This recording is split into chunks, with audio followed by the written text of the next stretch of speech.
Hello everyone. Welcome to the Listen and Sleep channel. The channel shares good, meaningful books that you should listen to before falling asleep. Today, I want to introduce to you the book Deep Work by author Cal Newport. In this book, the author proposes a working method that helps optimize productivity and work quality through focusing deeply on important tasks and eliminating distractions. Put an end to superficiality at work by applying secrets only found in successful people. Introducing the book. Success is not a miracle or a trick. It is simply learning to focus, to quote Jack Canfield. Have you ever sat down to work and then didn't recognize yourself? End up spending a few hours surfing YouTube, Facebook, and the news? We've all done it.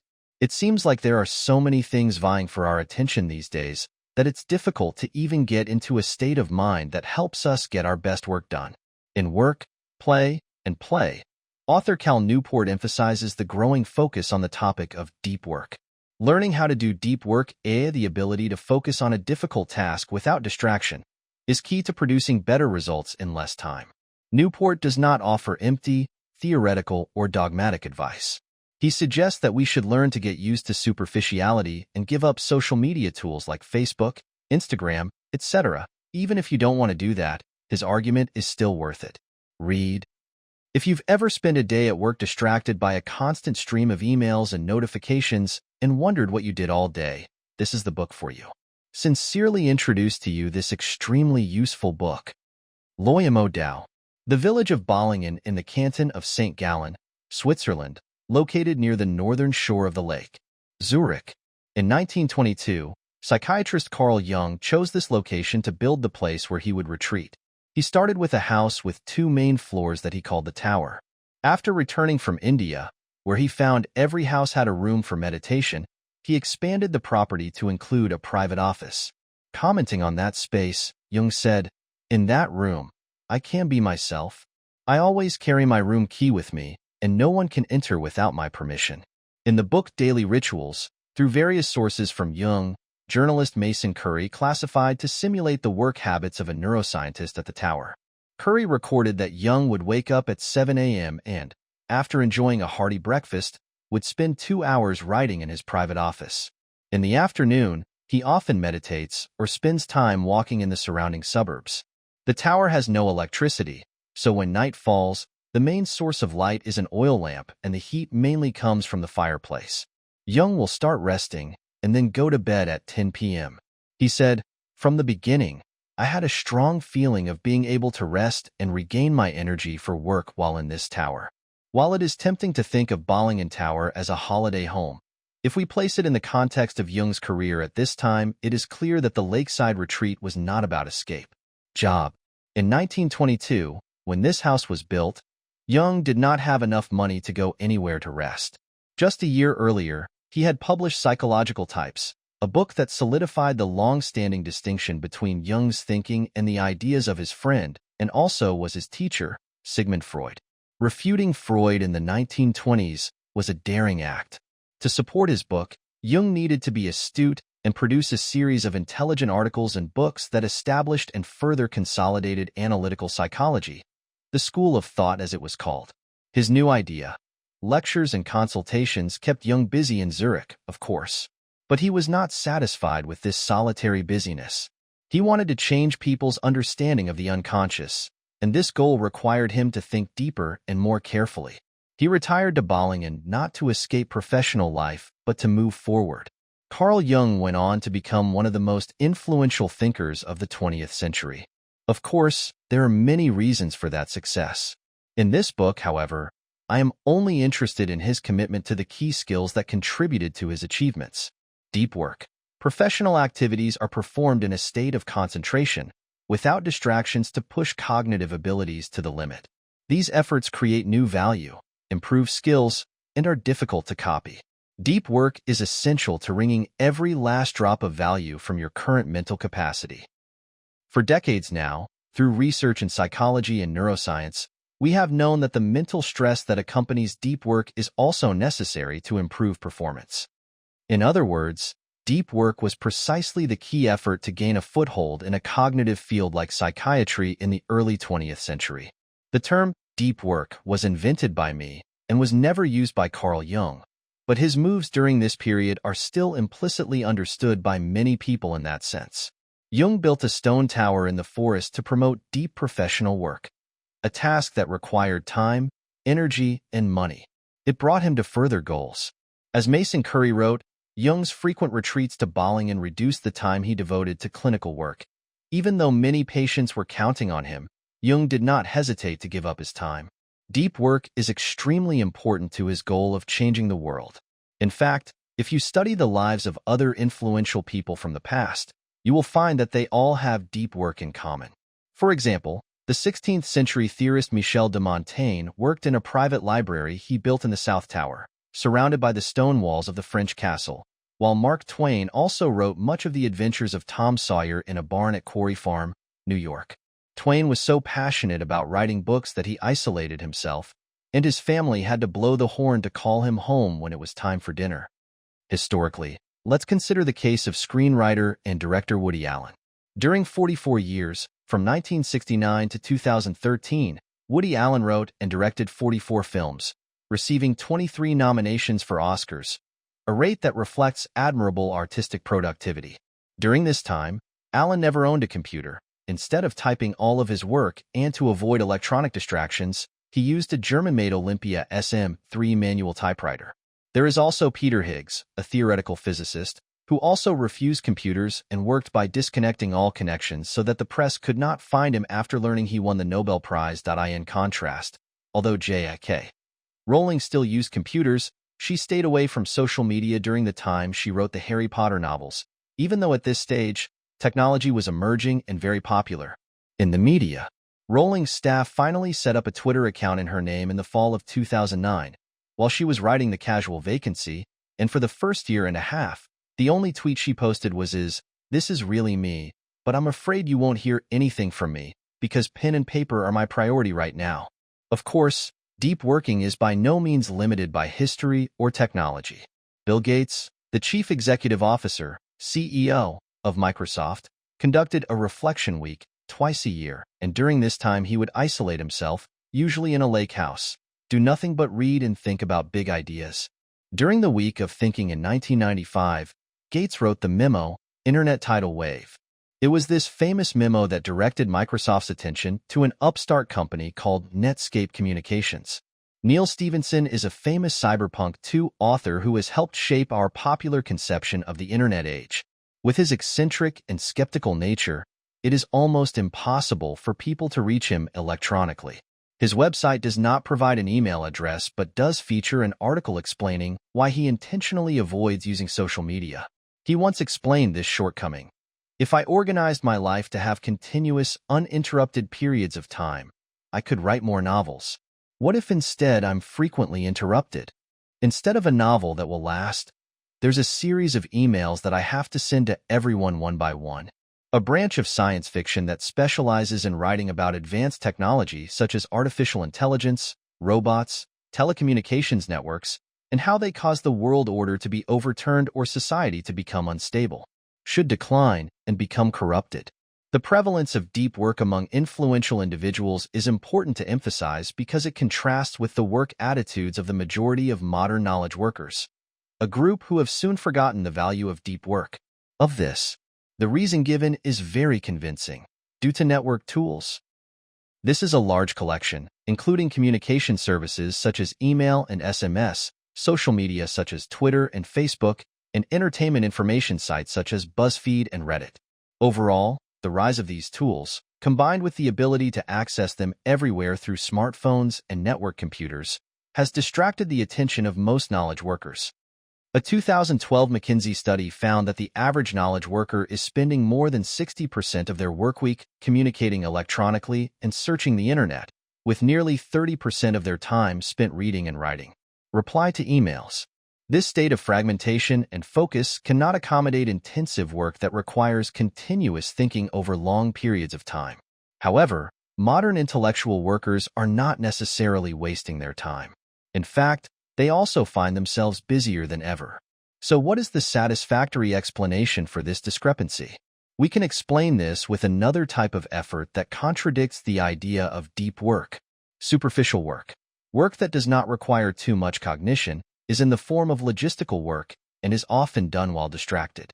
These efforts tend not to create much new value and are easily copied. In other words, in the current era of network tools, knowledge workers are gradually replacing deep work with superficial work, constantly sending and receiving email, often being interrupted. Interrupted workflow due to immediate distractions. Deep thinking will yield greater efforts, such as formulating a new business strategy or writing an important research grant application, while distraction will only produce results of lackluster quality. There is growing evidence that the shift towards superficial work is not an option that can be easily reversed. If you spend a lot of time in a state of superficial work, you will permanently stunt your ability to work deeply. Journalist Nicholas Carr admitted in a 2008 Atlantic article, "It seems the internet is eroding my ability to concentrate and think deeply. And I'm not the only one." Carr expanded this argument into a book titled The Shallows, which won him the Pulitzer Prize III. To have a suitable environment to write The Shallows, Carr moved to an office area and disconnected all connections with the outside world. American awards are given to many fields, the most important of which are journalism and literature. The notion that online tools are taking us from deep work to shallow work is no longer new. The Shallows is just the first in a series of recent books examining the internet's influence on our brains and work habits. Books on the same topic include Hamlet's Blackberry by William Powers, The Tyranny of Email by John Freeman, and The Distraction Addiction, roughly translated, Spiral of Distraction, by Alex Sujung Kin Pang. All the authors more or less agree that online tools are distracting us, while also reducing our ability to stay focused.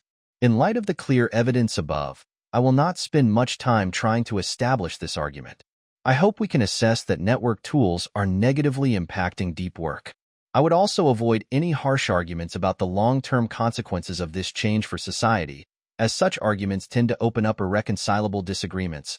On one side of the debate are skeptics like Jaron Lanier and John Freeman, who doubt that many of these tools, at least in their current state, will be harmful to society. And while other optimists like Clive Thompson argue that they are certainly changing society, but in a way that makes us better off.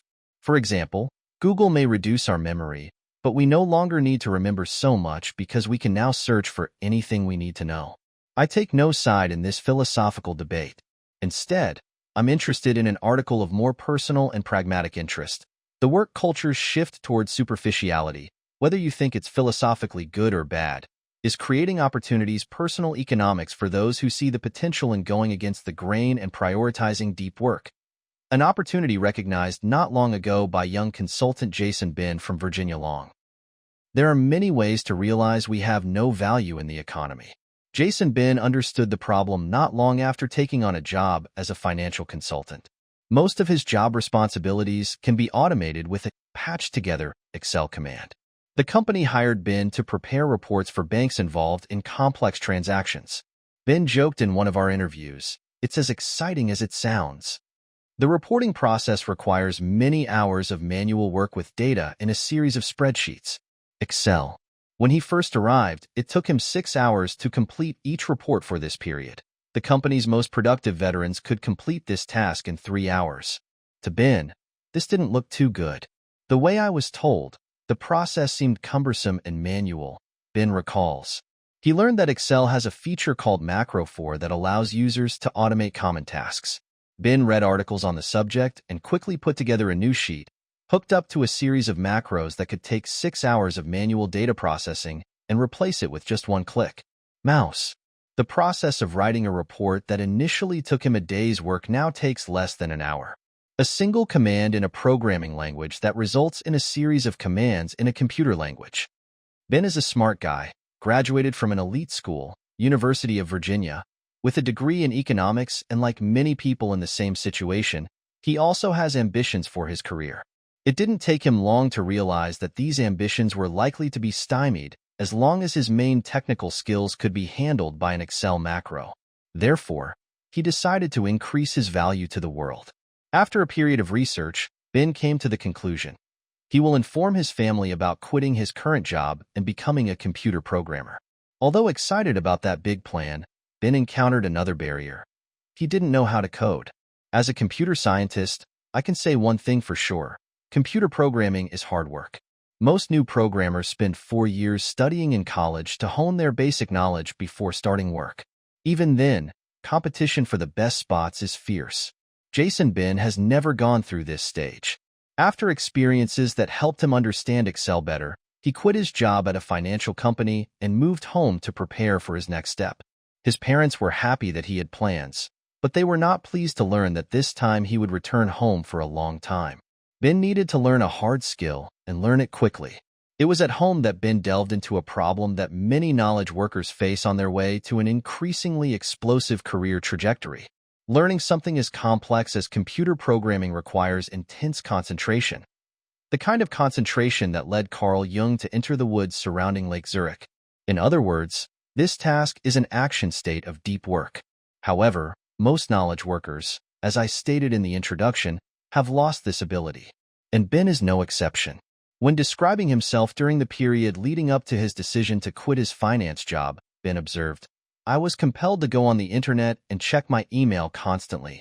I can't stop myself." To highlight the difficulties of deep work, Ben told me about a project a supervisor at a financial company once introduced him to.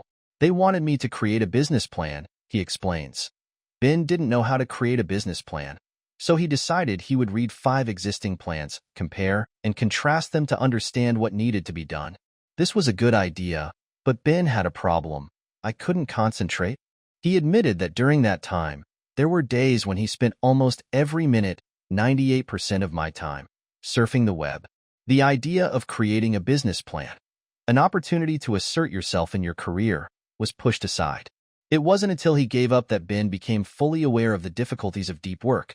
So while he dedicated himself to learning to code, he knew he had to also practice a deep work mindset. His method is drastic but effective. "I locked myself in a room with no computer, just books, a notepad, and a marker." He would highlight computer programming textbooks, transfer ideas to the notepad, and read them aloud. While avoiding distractions from electronic devices seemed difficult at first, Ben had no choice. He had to study these documents and make sure there were no other subjects in the room. Can distract you. Gradually, he got better at concentrating and eventually reached the point where he regularly worked for 5 hours or more a day, concentrating intensely without distraction as he honed his new skills. "I probably read about 18 books on the subject by the time I finished," he recalls. After 2 months of contemplation, Ben attended Dev Boot Camp, a 100-hour per week crash course in web application programming. During research for the program, Ben discovered that a Princeton graduate once described Dev as the hardest thing I have ever done in my life. Through preparation and the ability to work deeply, Ben did an excellent job. "Some people come unprepared," he said. "They cannot concentrate and learn quickly." Only half of the students who initially joined Ben graduated on time. Ben not only graduated, but was also the best student in his class. Deep work has paid off. Ben quickly found work, becoming a developer at a tech startup in San Francisco. Half a year ago, when he quit his job as a financial consultant, he was making $40,000 a year. Now, his new job is making him $100,000, which his skill level can continue to grow, essentially unlimited, in the Silicon Valley market. The last time I saw Ben was when he was working for a new position. As a follower of the deep work style, he rented an apartment next to the office so he could arrive early every morning before other employees arrived and work without losing concentration. "On good days, I can concentrate for 4 hours before my first meeting," he says. "Then I might work another 3 to 4 hours in the afternoon. I mean really focused, no email, no Hacker News 5, just programming." For someone who admitted to spending 98% of his time at work surfing the web, Jason Ben's transformation has been surprising. Famous websites specializing in all types of technology. Jason Ben's story highlights an important lesson. Deep work is not the nostalgic style of writers and philosophers of the early 20th century. Instead, it is a highly valuable skill today. There are 2 reasons for this. The first reason is studying. We have an information economy that depends on complex systems that are changing rapidly. For example, some of the computer languages Ben learned did not exist 10 years ago and will likely be obsolete 10 years from now.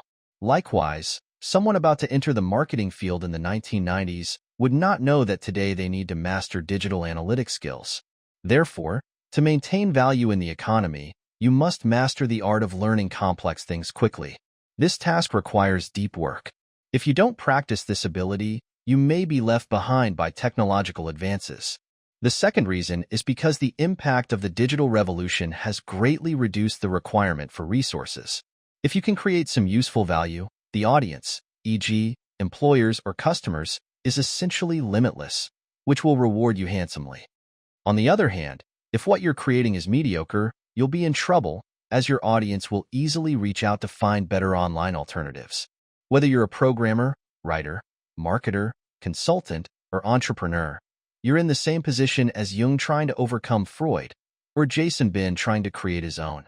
Get off to a great start. To succeed, you need to create the best things possible, a task that requires diligence. The urgency of deep work is a relatively new issue. In the industrial economy, only a small number of manual workers and highly specialized classes consider deep work an important issue. While the majority of others can only do it well, they have never accepted it. Train your ability to concentrate without distractions. They get paid to assemble components, and their jobs won't change in a few decades if they stay the same. But as we move into an information economy with more and more knowledge workers, deep work will become a key requirement, even though most people are not aware of this fact. In other words, deep work is not an outdated skill that no longer applies. Instead, it is an important ability for anyone who wants to get ahead in a competitive global information economy that tends to weed out those who cannot maintain focus. The real reward is not for those who feel comfortable scrolling through Facebook, a mundane task that is easy to do and easy to imitate, but for those who can build innovative distributed systems that deploy services, a complex and in-depth task, difficult to replicate. Deep work is so important that we might use business writer Eric Barker's description as the superpower of the 21st century. We now see two streams of thought. One is the increasingly scarce human resource for deep work, and the other is its added value. What we can combine into ideas, providing the foundation for everything, is presented in this book. The deep work hypothesis. The ability to work deeply is becoming increasingly rare. At the same time, it is becoming increasingly valuable to the economy. As a result, only a few people who practice this skill and turn it into a core value in their career can thrive. This book has two goals, presented in two parts. The first goal, addressed in Part 1, is to convince you that the deep work hypothesis is correct.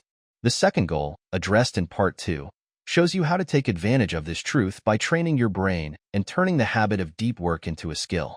Before diving into the details, however, I want to take a moment to explain how I became a deep work believer. I've spent the past decade honing my ability to focus on difficult things. Understanding the origins of this interest helps me realize that I am a theoretical computer scientist who completed my doctoral training in MIT's prestigious Theory of Computing group, a professional environment in which the ability to work deeply is considered an important professional skill. Over the years, I have shared with students about a MacArthur Fellows Genius Award winner, a professor who was hired by the Massachusetts Institute of Technology, MIT, before graduating. Legal drinking age 7. It is not surprising to see this doctrinaire sitting in a public place, staring at symbols on a whiteboard, with a group of scholars around him also quietly staring. This can continue for many hours. I went to lunch and came back and still saw them sitting in that position. This particular professor was very difficult to reach. He's not on Twitter, and if he doesn't know who you are, he'll never respond to your emails. Last year, he published 16 articles. The MacArthur Fellows Program, also known as the MacArthur Fellowship, is an annual award to those who demonstrate exceptional contributions and promise to continue and enhance creative work. This is considered one of the Nobel Awards, and is also a prestigious scholarship in the U.S. In the U.S., only citizens 21 years of age or older are allowed to drink alcohol. This is the type of strong concentration that I used throughout my school days. Not surprisingly, I also soon became attached to deep work skills. The fact that I've never had a Facebook, Twitter, or any other social media account other than my blog has frustrated both friends and journalists I've worked with. I don't surf the web but watch most of the news in the Washington Post and listen to national radio. I'm also a hard-to-reach person. My author website doesn't provide a personal email address, and I didn't own a smartphone until 2012, when my pregnant wife I gave him an ultimatum. You must have your cell phone with you before our son is born. On the other hand, committing to deep work also brings many rewards for me. In about 10 years after graduating from college, I published 4 books, earned a doctorate, published scholarly papers that were highly regarded by experts, and was hired as a tenure-track professor at the University of Georgetown. I maintain this massive amount of writing while rarely working past 5 or 6 p.m. on weekdays. This streamlined schedule is quite feasible because I have put a lot of effort into cutting down on superficial activities in my life, while still making sure to make the most of my relaxation time. I organize my workday mainly around carefully selected deep work processes, but with superficial activities, it is difficult for me to avoid being divided into smaller burdens that surround me. Get my schedule. We can set aside 3 to 4 hours a day, 5 days a week to concentrate and create a lot of value. Committing to deep work also brings me non-technical benefits at work. Between the time I get home from work and the next morning when I start a new workday, I hardly touch the computer except for the blog posts I like to write after the kids sleep. This ability to completely disconnect, such as not rushing to check work emails or constantly wandering on social media, has allowed me to spend time with my wife and 2 children. Boys in the evening, as well as reading interesting books as a busy father in general. Avoiding distractions from superficial things helps reduce mental stress, distractions that seem to be penetrating more and more into people's daily lives. I'm still comfortable being superficial, and this is a surprisingly valuable skill, especially on a lazy summer night in Washington while listening to a radio show. Through this book, I am trying to formalize and explain the appeal of deep work versus superficial work and detail the types of strategies for deep work. I've tied this mindset to every word in the sections to help you follow my lead, thereby rebuilding your life around deep work. But this isn't the whole story. I also want to gradually clarify these thoughts to further develop my own practicability. While learning about the deep work hypothesis has helped me grow, I believe I have not yet reached my full potential in creating value. As you struggle and win with the ideas and principles presented in this book, you can count on me to continually refine the mundane and diligently practice my level of expertise.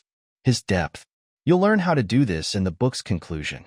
When Carl Jung wanted to revolutionize the field of psychiatry, he built a hermitage in the woods. Jung's Bollingen Tower became the place where he could maintain his ability to think deeply and apply that skill to create work of great originality that changed the world. In the following pages, I will try to persuade you to join me in my attempt to build your own Bollingen Tower, cultivating the ability to create real value in a world full of distractions, and realize a truth drawn from the great men who have gone before. A life of deep work is a good life.